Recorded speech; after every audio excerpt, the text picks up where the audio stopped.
2023 ஆகஸ்ட்ல முடிச்சிரோனார். முதலமைச்சர் மு க ஸ்டாலின் அவர்கள் 27 ஆகஸ்ட் 2023 சில மாதங்கள்ல வரும் அப்படின்னார். அமைச்சர் முத்துசாமி அவர்கள் 7 அக்டோபர் 2023 99% முடிஞ்சிருச்சினார். அமைச்சர் துரைமுருகன் அவர்கள் 9 அக்டோபர் 2023 காளிங்கராயர் அணையில் நீர் நிரப்பிய பின்னர் தான் இங்க தண்ணி கொண்டு வருவனார்.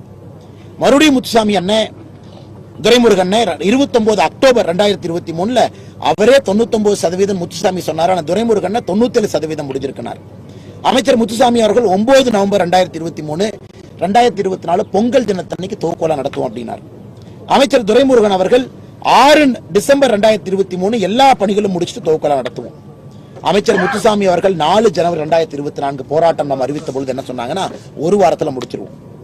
அமைச்சர் முத்துசாமி அவர்கள் 16 பிப்ரவரி 2024 பவானி சாகர் அணையிலிருந்து உபரி நீர் வரும்பொழுதுதான் திட்டம் செயல்படும். அவினாசி அத்திக்கடவு திட்டத்திற்கு தேவையான தண்ணீர் வந்தாதான் திறப்போம்னு முத்துசாமி அவர்கள் 25 ஜூலை 2024 காலையில பத்திரிகை நண்பர்களுக்கு நான் கொடுத்துறேன். நண்பர்கள் அதை பார்த்துக்குங்க. திமுகவினுடைய அமைச்சர்கள் எல்லோரும் கடந்த 39 மாதங்களாக அவங்க கொடுத்திருக்கக்கூடிய தேதி நீங்க பார்த்துருக்கீங்க. இந்த எல்லா தேதியும் நீங்க தான் உங்க பத்திரிகையில பிரசுரம் பண்ணிருக்கீங்க.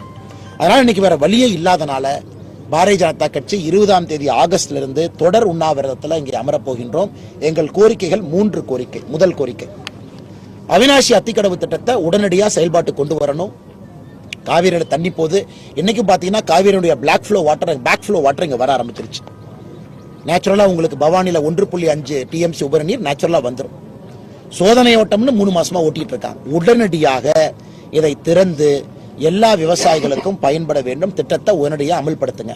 நீங்க சென்னையிலிருந்து ரிப்பன் கட் பண்ணுவீங்களோ, இங்க வந்து முதலமைச்சர் ரிப்பன் கட் பண்ணுவாங்களோ, விவசாய பெருமக்களுக்கு திட்டத்தை கொடுங்க. முதல் கோரிக்கை. ரெண்டாவது, விவசாய பெருமக்கள் தோட்டத்துல எங்க பைப்பு போதோ ரைட் ஆஃப் யூஸ், அந்த பைப்புக்கு என்ன பேமெண்ட் கொடுக்கலாம். இன்னைக்கு பாத்தீங்கன்னா தனியார் கான்ட்ராக்டர் போய் 3ல் 1 பங்கு அவங்க கொடுத்துருக்காங்க. அப்பதான் விவசாயிகள் உள்ள வர்றாங்க. அதனால உடனடியாக விவசாய பெருமக்களுக்கு பைப் போட்ட காசை உடனடியாக முத்துசாமி அவர்கள் இன்னையிலிருந்து ஒரு வாரத்துக்குள்ள பணத்தை ரிலீஸ் பண்ணணும். ஒரு வாரத்துக்குள்ள பணத்தை ரிலீஸ் பண்ணது ஒரு பெரிய விஷயமே இல்லைன்னா இதற்காக ஒதுக்கப்பட்ட பணம் தான் 1652 கோடி. அரசு கஜானாவில் அந்த பணம் உட்கார்ந்து இருக்கு. இவங்க பணத்தை கையெழுத்து போட்டு அந்த இன்ஜினியர் ரிலீஸ் பண்ணாருன்னா அக்கௌண்ட்டுக்கு பணம் போயிடும். அதை செய்வதற்கு இவர்களுக்கு மனம் இல்லை. மூன்றாவது, நேஷனல் டேம் சேஃப்டி ஆக்ட் 2021, அதாவது அணைகள் பாதுகாப்பு சட்டம் 2021 நம்ம கொண்டு வந்திருக்கோம். அந்த பத்திரிகை நண்பர்கள் நல்லா நீங்க கவனிச்சுக்கணும்.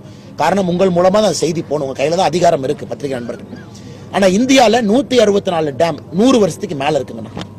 164 டேம் 100 வருஷத்துக்கு மேல பழமையான டேம் 164 டேம். இந்தியால மொத்த டேம் பாத்தீங்கன்னா 5300 டேம் இருக்கு. இன்னைக்கு 450 டேம் கட்டிக்கிட்டு இருக்கோம். 5300 டேம் இருக்கு, 450 டேம் கட்டிக்கிட்டு இருக்கோம். அப்படின்னா டேம் எவ்வளவுன்னு பாருங்க. அமெரிக்கா சைனாவுக்கு பிறகு உலகத்தில் அதிகமாக டேம்கள் இருக்கக்கூடிய ஊர் நாம. 5300 டேம். இந்த நேஷனல் டேம் சேஃப்டி ஆக்ட், தேசிய அணைகள் பாதுகாப்பு சட்டம் என்ன சொல்லுதுன்னா, ஒரு அணைக்கும் கண்காணிக்கணும். மாநில அரசு வந்து Tamil Nadu state dam safety committee உருவாக்கணும். அதாவது மாநில அணைகள் பாதுகாப்பு அமைப்பை உருவாக்கணும். அதுல சீஃப் இன்ஜினியர் மெம்பரா இருக்கணும். அதுக்கு ஒரு சிஸ்டம் வச்சிருக்காங்க. ஒரு டேம் ஷட்டர் பழசாயிருச்சா, ஷட்டர் தூக்கி போட்டு புதுசு மாத்தணும். செக்யூரிட்டி இருக்காங்களா, செக்யூரிட்டி இருக்கணும். டேம்ல லீக்கேஜ் இருக்கா, அதெல்லாம் பார்வையிடணும். இன்னைக்கு தமிழ்நாட்டில் நமக்கு இருக்கக்கூடிய பெரிய பயங்கன்னா